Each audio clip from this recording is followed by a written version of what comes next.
नमस्कार दोस्तों, स्वागत है आपका न्यूज डिकोडर में। भारत और चीन के बीच बढ़ते जियोपॉलिटिकल टेंशन का इफेक्ट अब डायरेक्टली भारत की ऑटोमोबाइल इंडस्ट्री पर नजर आ रहा है। ऑपरेशन सिंदूर के बाद चीन ने भारत के खिलाफ कदम उठाते हुए रेयर अर्थ मैग्नेट के निर्यात पर रोक लगा दी है।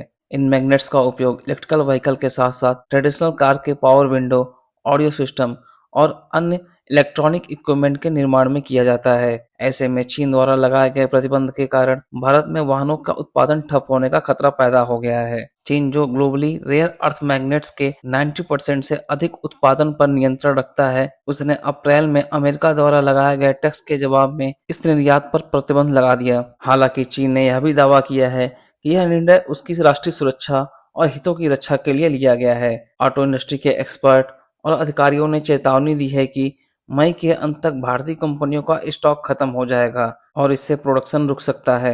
Society of Indian automobile manufacturer (SIAM) और auto component manufacturer association of India (ACMA) ने केंद्र सरकार से अनुरोध किया है कि वह इस मामले में तुरंत कार्रवाई करें और बीजिंग पर कूटनीतिक दबाव डालें ताकि भारत को आवश्यक आपूर्ति मिल सके।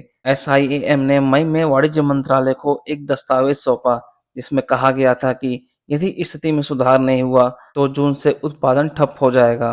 भारत की प्रमुख ऑटो कंपनियां मारुति सुजुकी, महिंद्रा एंड महिंद्रा और टाटा मोटर्स इस संकट से सबसे ज्यादा प्रभावित हैं। इन कंपनियों के अधिकारियों ने रॉयटर्स को बताया, अगर चीन से समय पर सप्लाई नहीं मिली तो उनके पास उत्पादन रोकने के अलावा और कोई विकल्प नहीं बचेगा। कई चीनी उत्पादकों को फिलहाल निर्यात की अनुमति दी गई है, लेकिन भारत और चीन के बीच तनावपूर्ण संबंधों के कारण इन्हें अनुमति मिलने में देरी हो रही है। हालांकि कुछ राहत भरी खबर भी आई है। ईटी की एक रिपोर्ट के मुताबिक चीन ने भारत सरकार को यह यकीन दिलाने के बाद कि इन मैग्नेट्स का इस्तेमाल न तो डिफेंस सेक्टर में होगा और न ही इन्हें अमेरिका को फिर से निर्यात किया जाएगा, निर्यात फिर से शुरू कर दिया है। भारत के विदेश व्यापार महानिदेशालय DGFT ने अब तक लगभग 30 प्रमाण पत्र जारी किए हैं, लॉट के लिए एक सर्टिफिकेट, ताकि चीन से आयात की प्रक्रिया सुचारू रूप से आगे बढ़ सके। रेयर अर्थ मैग्नेट्स का आयात एक बेहद ही पेचीदा प्रक्रिया है जिसमें भारतीय मंत्रालयों की अनुमति के साथ साथ एंड यूज सर्टिफिकेट की जरूरत होती है। सर्टिफिकेट दर्शाता है कि मैग्नेट्स का कोई सैन्य उपयोग नहीं होगा। दस्तावेजों को नई दिल्ली में स्थित चीनी दूतावास से प्रमाणित कराकर चीनी आपूर्तिकर्ताओं भेजना पड़ता है, जिसके बाद ही बीजिंग निर्यात का लाइसेंस जारी करता है। SIAM और ACMA ने सरकार को चेतावनी दी है, भले ही इन रेयर अर्थ मैग्नेट्स की कीमत एक गाड़ी की कुल लागत में बहुत कम हो, लेकिन अगर एक भी जरूरी कंपोनेंट नहीं मिलता है तो पूरी गाड़ी का निर्माण संभव नहीं है। यह समस्या दुनिया के तीसरे बड़े ऑटोमोबाइल बाजार भारत को प्रभावित कर सकती है।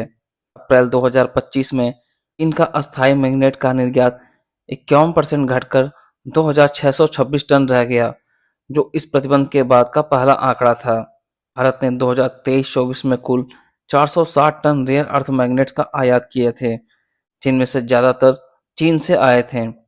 उद्योग का मानना है 2025 में यह संख्या 700 टन तक पहुंच सकती है, जिसकी अनुमानित लागत $30 मिलियन होगी।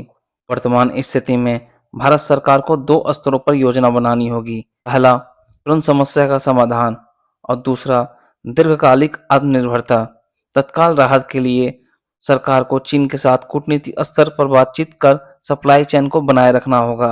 वहीं दीर्घकालिक समाधान के लिए भारत को अपने देश में ही रेयर अर्थ मैग्नेट के माइनिंग, रिफाइनिंग और प्रोसेसिंग पर निवेश करना होगा ताकि चीन से निर्भरता कम हो सके। इंडस्ट्री ऑर्गेनाइजेशन ने यह भी कहा है कि आयात आवेदनों को घंटों के भीतर मंजूरी मिलनी चाहिए और साथ ही चीनी अधिकारियों पर लाइसेंस देने की प्रक्रिया को तेज करने का दबाव भी डाला जाना चाहिए।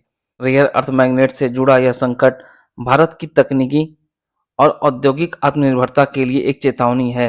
हालांकि फिलहाल चीन से कुछ सप्लाई शुरू हो गई है, लेकिन यह एक अस्थायी समाधान है।